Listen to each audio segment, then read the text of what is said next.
When we read the Bible, we think it's an old book, describing things that happened unnumbered years ago. As I tell you, it's contemporary. You read about the flood, and we think, well, certainly that happened unnumbered. If it ever did happen, it happened unnumbered years ago.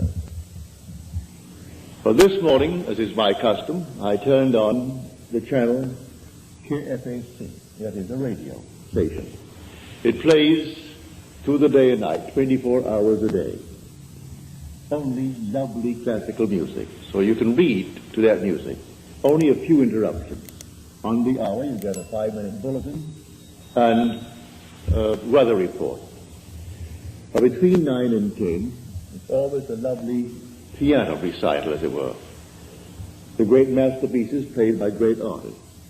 And so I can sit down with my Bible and read as I listen to the music. And the one interruption that came today was an ad from the Herald Examiner. And they were advertising this paper as the one paper in our city that gives the facts, only facts, not embellished. No frills, just plain facts, all facts. That's why we should buy that paper, because it's simply filled with facts. Well, facts have overflowed the world like the flood. Man actually is drowned with facts, victimized by facts. It is in the imagination that everything lives, and not in its actuality, not in the fact. Unless imagination penetrates the fact, the deluge remains a deluge. We are now in the deluge. This is the flood. A man is in jail, that's a fact. And he knows he's there for X number of years, that's a fact. And he simply waits and hopes that in some strange way that he will get some early release from this confinement. He never uses his imagination, save in some violent way to get out, but to penetrate the fact. When in March of 1943, by using my imagination to penetrate the fact that I too was in prison in the army, but I didn't want any part of it. And so I simply penetrated the fact and saw myself in New York City in my own apartment with my family. And in 9 days, I was out honorably discharged in my apartment in New York City. So I wrote a friend of mine who was in the army. He was my age. He was a Freudian, a professional psychoanalyst. But Freud was his background. That was his schooling. And when I wrote him in detail exactly what I had done, I didn't mince matters. I told him exactly what I did. How as I simply physically slept on my little bed in the barracks, I imagined I was simply elsewhere, and the elsewhere was a definite spot in space, in New York City, in my apartment. And what I did, I could feel the bed, I could feel the things in my house.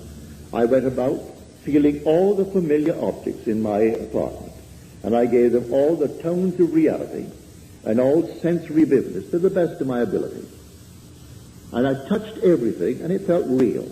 Then I went back to sleep, and then I told exactly what happened to me that morning. And then 9 days later, I was honorably discharged by the same man that had disallowed my application. He didn't answer my letter. Because in New York City, he used to come to my meetings as a friend, because he was so convinced that the Freudian concept was true. But he said, I come to your meetings for this reason, Neville. We knew each other well. He'd come home for dinner, I'd go to his place for dinner, but he said, I come to your meetings because you turn my daily bread into the substance of fairy. I sort of like that, he said. But when I listen to you, I hold the chair And I put my feet right firmly on the ground to feel the reality and the profundity of things. You aren't going to take me away with you. You're going to leave me right here where things are solidly real, so I feel the place under my foot, and I feel the thing next to my hand, and I hold on tightly as you weave your story concerning moving off in one's imagination.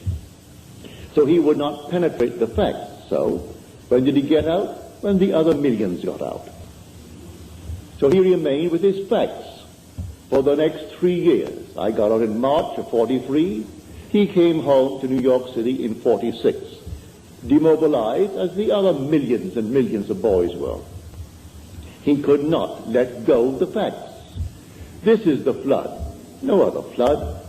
This is the flood. We are drowned with facts, victimized by them. This room now is a fact. We're all in the room. It's a fact. But suppose I don't want to be here. Suppose it becomes a prison to me. Can I get out of it if I know to penetrate the fact? If I know that I am the ark, that all things exist in the human imagination, and the human imagination and God are one. They are one, not two. I can, in my imagination, penetrate any wall. I can now, without batting an eye, in the twinkle of an eye, I can stand on the street and see this thing without a man standing before it. No problem whatsoever to assume I'm on the street and looking from the street to this platform. But you may say, well, what would that do? Well, let me do it and feel the reality, feel that solidity of the street under my foot, and see this building from the street rather than looking to the street from here. If I do it and give it solidity, give it reality, I'll be compelled to go there. This is what Scripture teaches. That is my blessing. I can penetrate a fact. And penetrating a fact, I can stand wherever I want to stand in this world. Then the promise is made, wherever the sole of your foot shall stand, that I have given to you. I'm not going to make you a promise and not fulfill it. I've given to you if you can stand upon it. So I actually stood upon my apartment. I actually stood upon that floor. I felt the bed. I felt everything and gave it reality.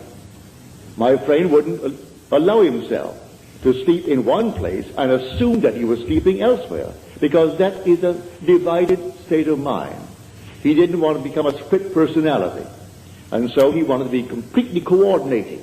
Well, he was coordinated, all right, for the next 3 years, all in one little spot in his barracks. And for 3 years he couldn't get out. Because, first of all, he wouldn't try it. Because I turned his daily bread into the substance of fairy. And so he did not answer my letter. I've reminded him a few times since. Why didn't you answer the letter? Well, first of all, it didn't make sense. And I don't believe, said he, that really what you did was the sole cause of your discharge. You always question it. Then I repeat it another time and tell him again what happened this time. Well, that would have happened anyway. You do it a third time. You do it a fourth time. Do you know if you did it 1,000 times, he would still say, do it once more. It will always happen as far as they're concerned. It just didn't happen because you did something. These things would have happened anyway. So why do you analyze people then? Then let things happen. We are not the creatures of circumstances, said a man who bears your name, for his first name is Israel. And Disraeli's name is simply of Israel, Benjamin Disraeli. And he said, man is not the creature of circumstances. Circumstances are the creatures of men. He knew how to create things, all in his imagination. So I said, you bear the name of Israel, but you don't apply the story of Israel. If you only apply it, because these things are taught us in Scripture. Scripture is not secular history. This is contemporary. It didn't happen thousands of years ago. The flood is on. And this is the flood.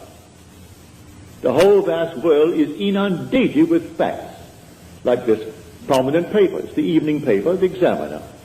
And they're proud of the fact they only print facts. They don't embellish it, no frills, only the facts. Therefore, buy the facts. Well, I can buy the facts. And they go all over the world to find frightening facts. I'm not denying that he didn't kill her. I'm not denying that he did not receive a sentence of X number of years. But when people ask anything of me, I'm not concerned about why it happened. What do you want? And I will simply apply my imagination lovingly on behalf of that request. I don't care what brought you to that state. I am here to simply get you out of the state. What do you want? All through the Bible, what do you want?